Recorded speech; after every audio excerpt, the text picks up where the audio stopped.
Operation सिंदूर के वक्त जब भारत और पाकिस्तान के बीच टकराव ज्यादा बढ़ा तो राजस्थान में एसआई भर्ती परीक्षा को रद्द किए जाने का मामला थोड़ा ठंडे बस्ते में चला गया। लेकिन एक बार फिर जब हालात बेहतर हुए हैं तो राजस्थान में एसआई भर्ती मामले पर बेनीवाल मुखर हैं, हनुमान बेनीवाल मुखर हैं और सरकार पर वार कर रहे हैं, सवाल पर सवाल कर रहे हैं। आज इस वीडियो के सवाल क्या है?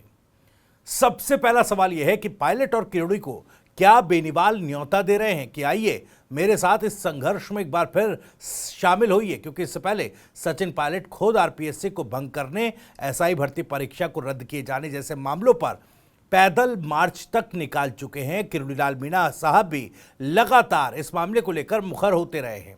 तो क्या अब अप्रत्यक्ष तौर पर इशारों में, संकेतों में हनुमान बेनीवाल पायलट और किरोड़ी को लामबंद इस मसले पर करना चाहते हैं या फिर कुछ और बात है? दूसरा सवाल, एसआई भर्ती पर सरकार को हनुमान बेनीवाल ने क्यों लपेट दिया?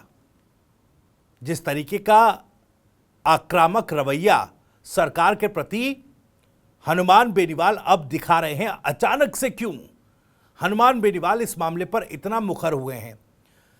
तीसरा सवाल है, सरकार पर दबाव है, क्या इस वजह से बेनीवाल मुखर हैं? सरकार चूंकि अभी इस मामले पर थोड़ा बैकफुट पर है, तो क्या इसका कोई राजनीतिक फायदा हनुमान बेनीवाल उठाना चाहते हैं?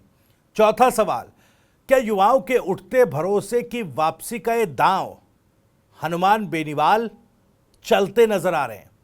इन्हीं सवालों के जवाब आज इस वीडियो में टटोलते नजर आएंगे। और वीडियो में आगे बढ़े उससे पहले आपको बता दें कि राजस्थान की राजनीति, उसके सटीक विश्लेषण और अंदर की खबरें दिखाने वाला स्पेशल शो इनसाइड स्टोरी के साथ मैं हूं भविष्य त्यागी। अगर दो आरपीएससी के सदस्य जेल में हैं तो किसी आरपीएससी चेयरमैन की अब तक गिरफ्तारी क्यों नहीं हुई या उससे जांच पड़ताल क्यों नहीं हुई? अगर एसओजी लगातार डमी कैंडिडेट्स बैठाने वाले ट्रेनी सब इंस्पेक्टर्स को गिरफ्तार कर रही है तो सरकार क्यों चुपचाप बैठी है? कितने नेताओं के नाम आ गए भर्ती घोटाले में लेकिन कार्रवाई शून्य क्यों है? यह सवाल हनुमान बेनीवाल पिछले कई दिनों से कभी शहीद स्मारक पर बैठकर तो कभी पब्लिक डोमेन में आकर पूछ रहे हैं। और यह सवाल सिर्फ वो नहीं, राजस्थान के हजारों युवा भी पूछ रहे हैं। सब इंस्पेक्टर भर्ती परीक्षा 2021 को लेकर बेनीवाल जिस तरह से एक बार फिर से एक्टिव हो गए हैं, वो सिर्फ एक भर्ती को लेकर नहीं है, ये पूरी तरह से उनकी राजनीति की जो जमीन है, जो उसको बचाने की कहूं या खोई राजनीतिक जो जमीन है, उसको फिर से बनाने की लड़ाई है क्या? पहले अब सुनिए हनुमान बेनीवाल कैसे एसआई भर्ती वाले मामले को लेकर सरकार को टारगेट कर रहे हैं, साथ ही सचिन पायलट से सवाल और बाबा किरोड़ी पर तंज भी कस रहे हैं। सुनिए, इसके बाद आपको बताऊंगा कि आखिर हनुमान बेनीवाल एसआई भर्ती मामले पर मुखर होकर आखिर कौन सा सियासी दांव चल रहे हैं। सुनिए जरा कि 10 दिन के अंदर अगर फैसला करके नहीं आए तो 26 तारीख को मैं उन मंत्रियों पे, जितने भी जिम्मेदार लोग हैं, इन सब पे दंड लगाऊंगा, आर्थिक रूप से दंडित करूंगा। ये कोर्ट का समय जाया नहीं करे और इस तरह नौजवान जो तकलीफ के अंदर है, पब्लिक का मुद्दा है, जनहित का मामला है, नौजवानों के भविष्य जुड़ा है, तो कोर्ट की पहली शायद कड़ी फटकार लंबे समय बाद किसी सरकार को लगी। भजन लाल जी को इस फटकार को सीरियस लेते हुए खुद ही भर्ती रद्द कर देनी चाहिए, क्योंकि भर्ती रद्द करने के अलावा इनके पास विकल्प नहीं है। अगर ये कह दें कि भर्ती रद्द नहीं करेंगे तो उन लोग 8 लाख परिवार, जिनमें से ज्यादातर लोगों ने भारतीय जनता पार्टी को जो उम्मीद के साथ वोट दिया कि एसआई भर्ती रद्द होगी, आरपीएससी का पुनर्गठन होगा, और ये लिख दें कि भर्ती रद्द करेंगे, तो इनको लगता है कि हनुमान बेनीवाल बैठा है धरने पे, तो क्रेडिट उनको नहीं मिल जाए। मैं तो कह रहा हूँ भजन लाल जी, आप तो ये कह दो कि वहीं से बैठे कर दो, हमें तो वार्ता भी नहीं करनी। हम तो चाहते हैं कि आप भर्ती रद्द करो, आरपीएससी पुनर्गठन की घोषणा करो। मैं कांग्रेस को नेताओं को पूछना चाहता हूं, जो अपनी सरकार पर आरोप लगाते थे कि आरपीएससी भंग करो, आरपीएससी तक उन्होंने मार्च भी किया, क्या भूल गए 1.5 साल के अंदर? अब आरपीएससी शुद्ध हो गई, क्या वो क्यों नहीं आ रहे नौजवानों के लिए, जब नौजवान उनको पसंद करता है? मैं उन तमाम हमारे सरकार में बैठे मंत्री जी से कहना चाहूंगा कि आप इन बच्चों को बिठा के कहां चल दिए मंत्री जी, बच्चे रोज याद कराएं। तो सुना आपने किस आक्रामक अंदाज में हनुमान बेनीवाल ने सरकार को कहा कि आप ये भर्ती परीक्षा रद्द कर दीजिए। अगर आपको ये डर है कि इसका क्रेडिट हनुमान बेनीवाल को चला जाएगा तो हम बातचीत भी नहीं करेंगे, बस आप इस भर्ती को रद्द कर दीजिए। आखिर बेनीवाल इतने आक्रामकता के साथ मुखर क्यों हो रहे हैं? दरअसल हनुमान बेनीवाल की आरएलपी पार्टी को पिछले चुनावों में झटका लगा था। दरअसल आपने देखा होगा उपचुनाव में, उससे पहले विधानसभा चुनाव में क्या हालत आरएलपी की चुनावी लिहाज से हुई थी। किसानों और युवाओं की ताकत के दम पर उन्होंने जो अपना सियासी खंबा खड़ा किया था उसमें दरार आई थी। अब वो फिर से उसी वर्ग को साधने की कोशिश में है, यानी वो युवा जो बेरोजगारी, पेपर लीक और सिस्टम से परेशान हैं। और बेनीवाल को इस बात की भनक लग चुकी है कि हाईकोर्ट ने इस भर्ती मामले पर सरकार को आखिरी चेतावनी दे दी है। फैसला लो, नहीं तो कोर्ट कर लेगा इस मामले पर फैसला, कोर्ट ने साफ कर दिया। अब ऐसे में बेनीवाल को पता है कि सरकार को या तो भर्ती रद्द करनी पड़ेगी या इसे वैध ठहराना पड़ेगा। दोनों ही हालत में हनुमान बेनीवाल सियासी फायदा उठाने की तैयारी में है। दरअसल भर्ती रद्द हुई तो कहेंगे कि देखा हमारी लड़ाई जो है वो रंग लाई, भर्ती बची रही तो कहेंगे देखो सरकार भ्रष्टाचारियों के साथ खड़ी है। यानी दोनों हाथ में लड्डू वाली पॉलिटिक्स हनुमान बेनीवाल करते नजर आ रहे हैं। और जिस तरीके से वो धरने पर बैठे थे और अब भी वो कह रहे हैं कि आंदोलन होगा, सड़कों पर फिर से इसकी शुरुआत होगी, इसकी जरा टाइमिंग पर भी गौर कीजिए। हनुमान बेनीवाल का धरना 26 अप्रैल से शुरू हुआ, लगातार 13 दिन शहीद स्मारक पर बैठे रहे, युवाओं की भीड़ जुटाई, प्रेस कॉन्फ्रेंस की, खुलासे किए। फिर 8 मई को ऑपरेशन सिंदूर और पाकिस्तान के हमलों के चलते धरना रोक दिया गया। लेकिन जैसे ही हालात शांत हुए फिर से अब वो सड़कों पर उतर आए। इससे यह भी साफ होता है कि बेनीवाल सिर्फ हवा में आंदोलन नहीं कर रहे, वो समय की नब्ज को समझ रहे हैं। वो जानते हैं कि जब माहौल गर्म हो गया हो और सरकार पर दबाव हो तभी वो अपना दबाव सरकार पर बनाएं। यही वजह है कि जैसे ही कोर्ट ने सरकार को फटकार लगाई, बेनीवाल फिर से मैदान में उतर गए। लेकिन ये लड़ाई सिर्फ भर्ती तक की नहीं है, बल्कि आरएलपी की वापसी की भी है। आरएलपी यानी राष्ट्रीय लोकतांत्रिक पार्टी, जो कभी किसान आंदोलन के बाद उभरती दिखाई दी थी, अब हाशिए पर पहुंच गई थी।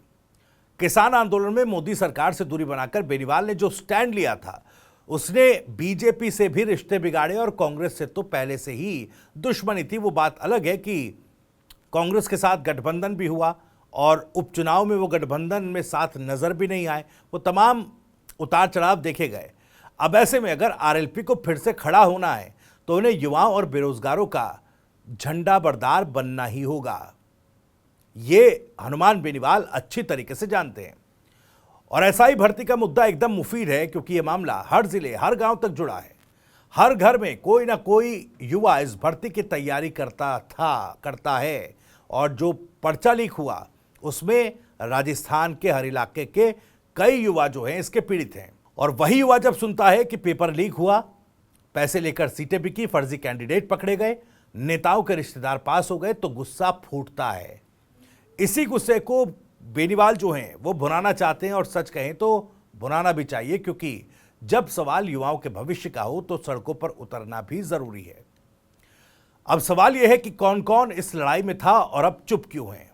यही बात बेनीवाल भी बार बार कर रहे हैं। सचिन पायलट जो खुद पदयात्रा निकाल चुके हैं इस मुद्दे पर, वो अब कहां हैं, ये हनुमान बेनीवाल सवाल उठा रहे हैं।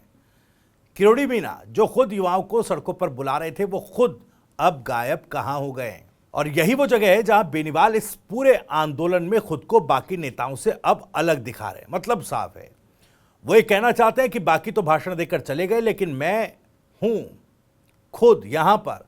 सवाल यह भी कि सियासी क्रेडिट वॉर में क्या बेनीवाल आगे निकल गए हैं या निकलना चाहते हैं इस पूरे मामले पर, वो क्रेडिट की होड़ में हैं। अगर आने वाले समय में सरकार दबाव में भर्ती रद्द करती है, क्योंकि कोर्ट की तरफ से उनको अल्टीमेटम दे दिया गया, तो सचिन पायलट और किरोड़ी लाल मीणा जैसे नेता जो ये दावा नहीं कर पाएंगे कि ये हमने करवाया, क्योंकि इस वक्त वो सड़कों पर इस मुद्दे पर आवाज बुलंद नहीं कर रहे हैं। इस वक्त सड़कों पर केवल हनुमान बेनीवाल एसआई भर्ती को लेकर आक्रामकता से मुखर है। अगर सरकार रद्द नहीं करती तो भी हनुमान बेनीवाल का फायदा है। क्यों? क्योंकि तब वो खुलकर कहेंगे, देखो युवाओं, तुम्हारी मेहनत और जिंदगी के साथ इस सरकार ने खिलवाड़ किया। जो कल तक विपक्ष में खड़े रहकर ये कह रहे थे कि इस भर्ती को रद्द होना चाहिए, सरकार में आकर वो वादा खिलाफी कर रहे हैं। यानी बेनीवाल हर स्थिति को सियासी फायदे में बदलने की प्लानिंग कर चुके हैं। तो क्या ये सब सिर्फ राजनीति है? देखिए, पूरी तरीके से इसको राजनीति कहना सही नहीं होगा, ऐसा कहना भी ठीक नहीं होगा, क्योंकि अगर ये जो आवाज इस मुद्दे पर हनुमान बेनीवाल उठा रहे हैं, अगर ये आवाज ना उठे तो सरकारें कई बार आंखें मूंद लेती हैं। ये बात राजस्थान के युवा बहुत अच्छे से जानते हैं। लेकिन हाँ, ये भी सच है कि इस आंदोलन के जरिए बेनीवाल सिर्फ भर्ती नहीं बचा रहे, बल्कि वो अपनी पार्टी को भी बचा रहे हैं। अब भर्ती से जुड़ी गंभीर बातें क्यों युवाओं में गुस्सा है, ये भी जान लीजिए। पेपर लीक मामले में अभी तक आरपीएससी के 2 मेंबर जो हैं वो गिरफ्तार किए जा चुके हैं। कई डमी कैंडिडेट्स, कई ट्रेनिंग इंस्पेक्टर्स इस मामले में पुलिस एसओजी की गिरफ्त में हैं। स्पेशल ऑपरेशन ग्रुप लगातार डमी कैंडिडेट्स पकड़ रहा है। तो कई मामले और कई खुलासे इस तरह के हो चुके हैं जो सरकार की मंशा पर अब सवाल खड़े कर रहा है। सरकार के मंत्री और अधिकारियों पर सवाल उठ चुके हैं, लेकिन कार्रवाई बिल्कुल ढीली है। सबसे बड़ी बात यही, जिनका चयन हुआ वो खुद डरे हुए हैं कि कहीं रद्द ना हो जाए, या फिर अब जो गिरफ्तार हो रहे हैं उनमें और कितने ट्रेनिंग इंस्पेक्टर्स की गिरफ्तारी होगी, उसमें भी अभी संशय बना हुआ है। अब ऐसे में युवा वर्ग को लगता है कि अगर कोई उसके लिए आवाज उठा रहा है तो वो है हनुमान बेनीवाल। लेकिन युवाओं से तरह अगर राजनीति की बात की जाए तो क्या आरएलपी को इस दांव से सियासी संजीवनी मिल पाएगी? यह बड़ा सवाल है। क्या यह आंदोलन बेनीवाल और उनकी पार्टी के लिए सियासी ऑक्सीजन का काम करेगा? जवाब हां हो सकता है, अगर वो इस लड़ाई को आगे मजबूती से जारी रखते हैं, क्योंकि राजस्थान में अभी तक युवा वर्ग किसी एक नेता से पूरी तरह से नहीं जुड़ा है, और जिन नेताओं से जुड़ा है उनको लगातार टारगेट कर रहे हैं हनुमान बेनीवाल। सवाल पूछ रहे हैं सचिन पायलट, जो कभी इस मामले पर सक्रिय हो जाते हैं। किरोड़ी मेला ठीक हाल उनका भी वैसा ही है। समय समय पर वो अपनी राजनीति के मन मुताबिक इस तरह के मुद्दों को उठाते रहते हैं। अगर बेनीवाल इस आंदोलन को धार देते रहे और युवाओं को लगातार जोड़ते रहे तो यह आंदोलन भी उनकी पार्टी की नई नींव बन सकता है। अंत में सीधा सवाल, सरकार क्या फैसला लेगी? अब गेंद सरकार के पाले में। हाईकोर्ट ने आखिरी मौका दिया है, या तो खुद फैसला लो या कोर्ट फैसला कर देगा। ऐसे में सरकार के सामने 2 रास्ते हैं। भर्ती रद्द करना, जिससे युवाओं को दोबारा मौका मिले, लेकिन जिनका चयन हुआ और जो पेपर लीक और इस तरह की गतिविधियों में संलिप्त नहीं थे, डमी कैंडिडेट्स बैठाने के मामलों में जिनका नाम नहीं है, क्या वो कोर्ट जाएंगे? उनके पास वो भी एक इस मामले को लेकर कहें तो विकल्प है। दूसरा, सरकार के पास विकल्प है कि भर्ती को वैध ठहराए, जिससे बवाल और सवाल दोनों और बढ़ेंगे। इन दोनों में से सरकार जो भी फैसला लेगी, हनुमान बेनीवाल अपने लिए उसमें सियासी रास्ता जो है वो ज़रूर निकालेंगे। खैर, फिलहाल जिस तरीके से वो आंदोलन को आगे बढ़ा रहे हैं, सचिन पायलट पर सवाल उन्होंने पूछा, किरोड़ी मीना पर तंज कसा। क्या इस सियासी न्योते के तौर पर इसे देखा जाए कि वो भी आएँ, उनके साथ कंधे से कंधा मिलाकर इस एसआई भर्ती के मुद्दे को उठाएं, या फिर वो कहीं ना कहीं सचिन पायलट और किरोड़ी मीना जो लगातार इस मुद्दे पर मुकर रहे थे, अब उनसे आकर के इस मामले में क्रेडिट की होड़ में लग गए। इसी सवाल के साथ इनसाइड स्टोरी में इतना ही। वीडियो और जानकारी पसंद आई हो तो वीडियो को लाइक करें, ज़्यादा से ज़्यादा शेयर करिए। आप भी इस मामले पर कुछ कहना चाहते हैं तो कमेंट बॉक्स आपके लिए खुला हुआ है। अपनी बात, सवाल और राय कमेंट बॉक्स के जरिए हम तक पहुंचा सकते हैं। राजस्थान से जुड़ी और भी तमाम खबरों को सबसे पहले जानने के लिए सब्सक्राइब जरूर करिए। TV9 राजस्थान। नमस्कार।